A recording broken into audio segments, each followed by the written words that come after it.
안녕하세요. 학원업 5분 특강 세무사 김정은입니다. 반갑습니다. 오늘은 학원에서 직원을 고용하는 경우 혜택에 대해서 말해보도록 하겠습니다. 자, 학원은 강사분들이 보통 많기 때문에 3.3% 프리랜서 분들이 많으신데요. 만약에 4대 보험을 가입하는 직원을 고용한다라고 한다면 사실 현재까지는 여러 가지 부담 때문에 고용을 안 하시는 경우가 많았습니다. 하지만 이렇게 4대 보험 테두리 안으로 들어오도록 하기 위해서 여러 가지 혜택들이 있는데요. 크게 두 가지, 세금 혜택과 지원금 혜택 두 가지로 나눠서 살펴보도록 하겠습니다. 자, 직원 고용과 관련한 세금 혜택 중에서 먼저 고용 지원에 관한 조세 특례, 세금을 좀 깎아준다든지 제해준다든지 이런 세금 혜택에 대해서 알아보도록 하겠습니다.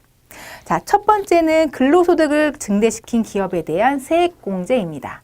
자, 말 그대로 근로소득을 증대시켰어야 됩니다. 일정한 요건이 있는데요. 예를 들어 직전 3개년 동안 그 임금의 초과분을 더 일정 부분 이상 증가시켰다라고 한다면 그 부분에 대해서 세액공제, 즉 세금에서 공제를 해주는 조세 특례 제도입니다.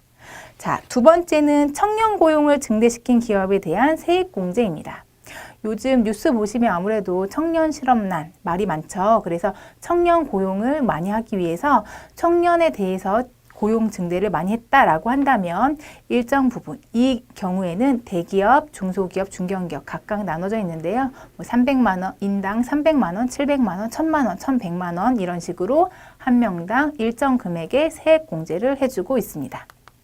자, 세 번째는 중소기업 사회보험료 세액 공제입니다. 자, 앞서 말씀드린 청년 고용, 예를 들어 내가 한 명의 청년을 고용했다라고 한다면 청년 고용에 대한 세액 공제도 가능하고요. 내가 청년이 한 명 더 추가되었기 때문에 추가적으로 발생하는 4대 보험료, 우리가 사회보험료라고 이야기를 하죠. 사회보험료가 그만큼 증가되었을 텐데 해당 증가분에 대해서 일정한 비율만큼 또한 세금으로 공제를 해줍니다. 자, 이렇게 고용 증대를 한 기업에 대해서 조세 특례가 있게 되는데요. 세액을 공제해서 일단 내가 납부할 세액은 줄어들지만 그래서 납부할 세액이 거의 없었다라고 한다면 그 남는 금액에 대해서는 또 이월도 가능하기 때문에 내가 이러한 해당 사항이 된다라고 한다면 좀 꼼꼼하게 살펴보시는 것도 좋습니다. 자, 지금 말씀드린 거는 세금에서 깎아주는 세액공제였다라고 말씀을 드리면 두 번째는 직원을 고용하면 지원금이 있는 경우입니다. 자, 한 명의 직원을 고용했을 때 내가 나중에 소득세 부분에서 세금도 세액공제가 되고 지원금도 받을 수 있다라고 한다면 정말 좋을 텐데요. 자, 첫 번째는 두루누리 지원제도입니다. 자, 이 두루누리 지원은 아마 많이들 알고 계실 텐데요. 최저시급 이상을 지급하고 190만 원 미만인 근로자가 있다라고 한다면 국민연금과 고용보험 40%, 80% 또는 90%의 일정한 비율만큼 지원금을 받을 수 있는 제도입니다. 지원금이 따로 나오는 건 아니고요. 4대 보험료 납부하실 금액에서 차감되는 형태로 나오게 됩니다. 자, 두 번째는 올해 신설된 지원 제도이죠. 일자리 안정자금입니다. 자, 2018년 최저시급 인상으로 인해서 일자리 안정자금 지원 제도가 시작이 되었는데요.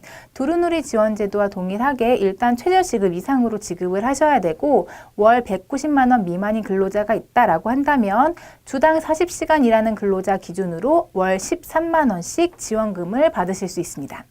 두루누리 지원 제도랑 동일하게 내가 현금으로 13만 원 받을 수도 있지만 예를 들어 4대 보험료와 상계해서 납부할 4대 보험료를 줄이겠다 이렇게 선택하는 것도 가능합니다.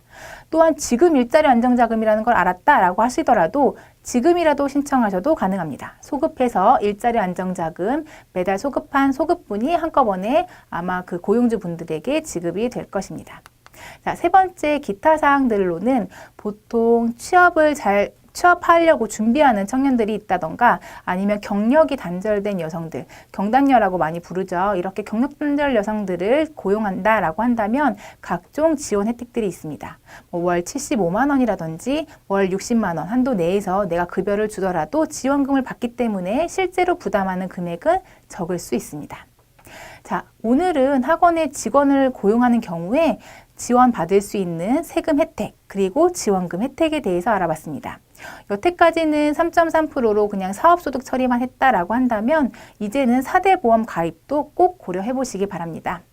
학원업 5분 특강 세무사 김정은이었습니다. 감사합니다.